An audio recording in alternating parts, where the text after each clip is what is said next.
Economic policy of India since 1991 में economic policy क्या होता है ये आप लोग को समझना होगा। नाउ सबसे पहले गवर्नमेंट के कई प्रकार के पॉलिसीज होते हैं, उसमें से कुछ पॉलिसीज अभी हम देखते हैं। नाउ गवर्नमेंट जो पॉलिसी बनाता है उसमें गवर्नमेंट का एक पॉलिसी है एग्जिम पॉलिसी, जो कि एक्सपोर्ट इंपोर्ट के रिलेटेड होता है। ठीक है। एक पॉलिसी होता है लेबर पॉलिसी, जो मजदूर के हिसाब से होता है। बहुत सारे पॉलिसी है। एक पॉलिसी है फिस्कल पॉलिसी, जो रिलेटेड टू टैक्सेशन होता है और खर्चा।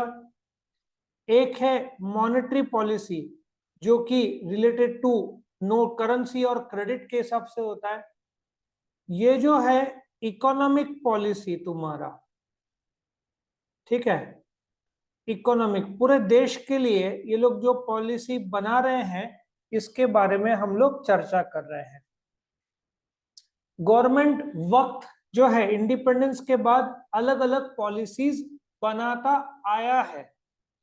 उसमें एक गवर्नमेंट का पॉलिसी ये जो भी था पहले इंडिपेंडेंस के बाद, सब में एक चीज की छाप थी, दैट वाज प्रोटेक्शनिज्म। ये लोग बाहर के ईस्ट इंडिया कंपनी ने अपने पे कब्जा किया था, बाद में ब्रिटिशर्स ने टेक ओवर कर लिया था ईस्ट इंडिया कंपनी।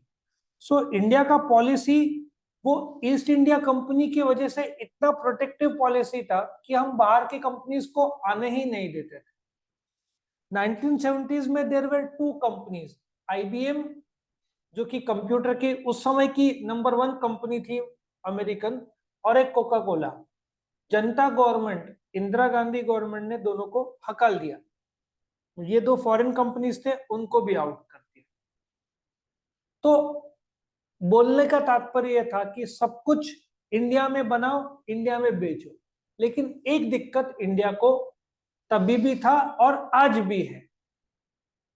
पेट्रोल का रॉ मटेरियल क्या है? Crude oil.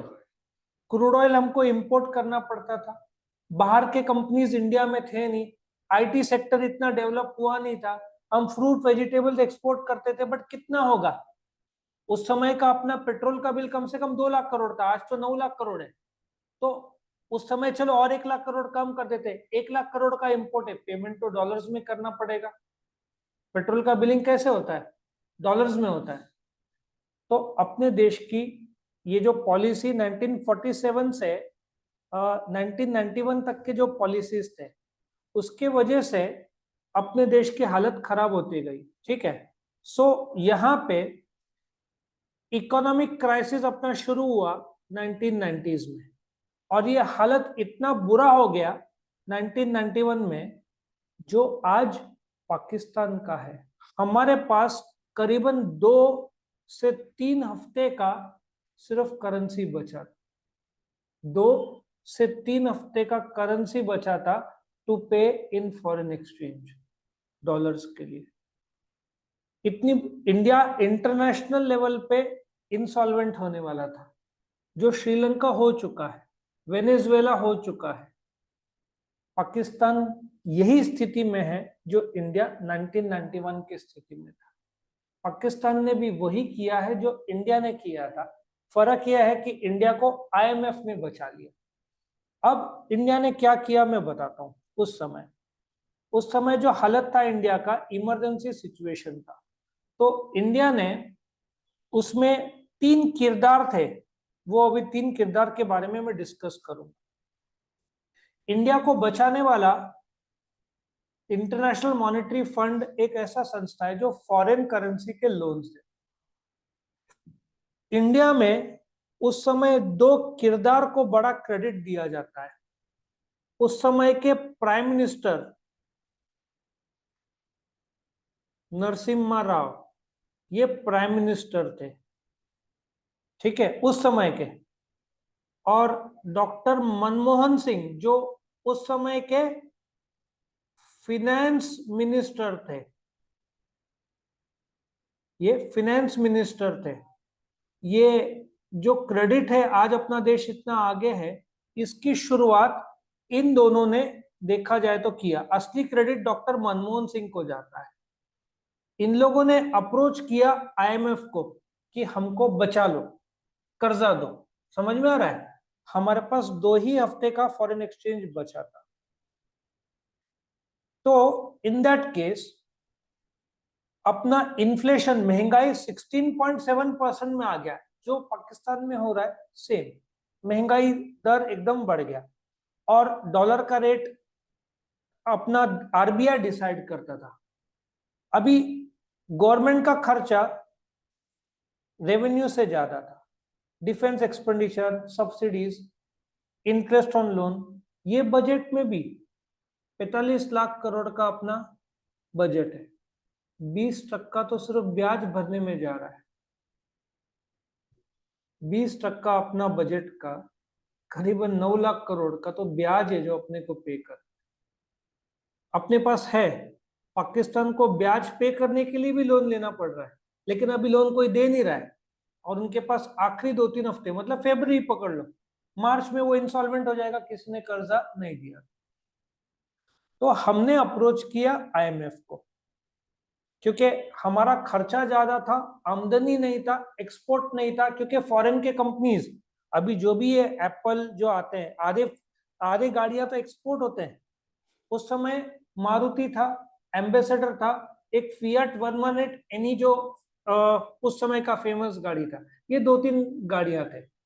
बजाज स्कूटर का वेटिंग 10 साल, बीएसएनएल का वेटिंग 5 इयर्स। स्कूटर भी बनाएगा तो गवर्नमेंट बोलता था तुम इतने ही गाड़ियां बना सकते हैं। स्टील का भी टीपीए था, टन्स पर एनम, उससे ज्यादा तुम बना नहीं सकते। समझ में आ रहा है?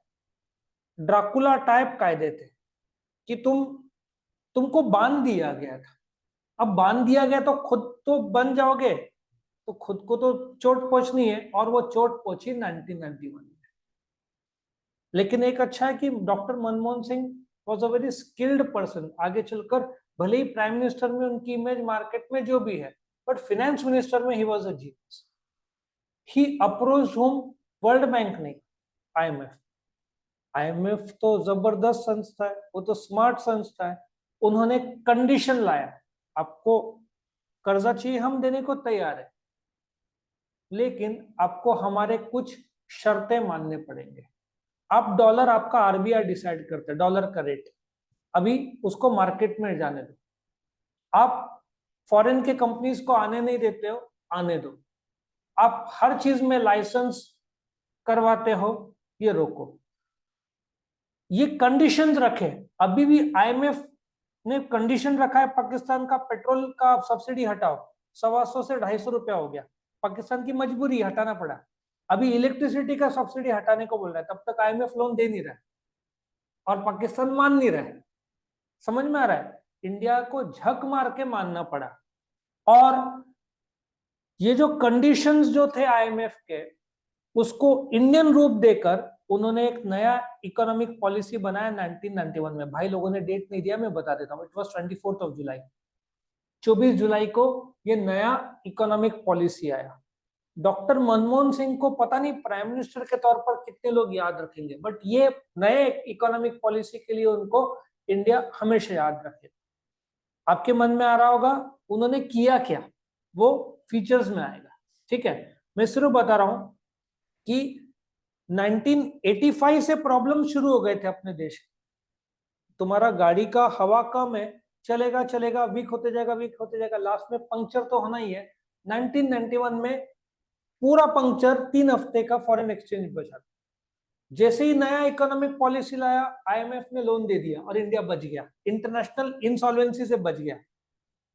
और फिर जो आज का स्थिति है अपना, वो उस 1991 का पॉलिसी के शुरुआत की वजह से।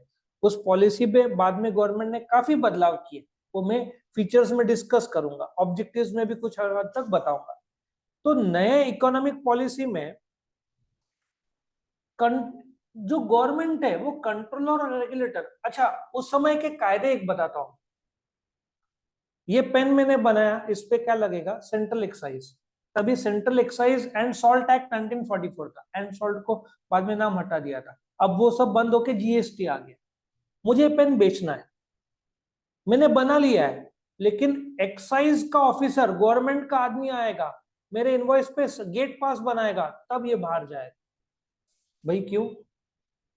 मतलब मुझे वेट करना पड़ेगा।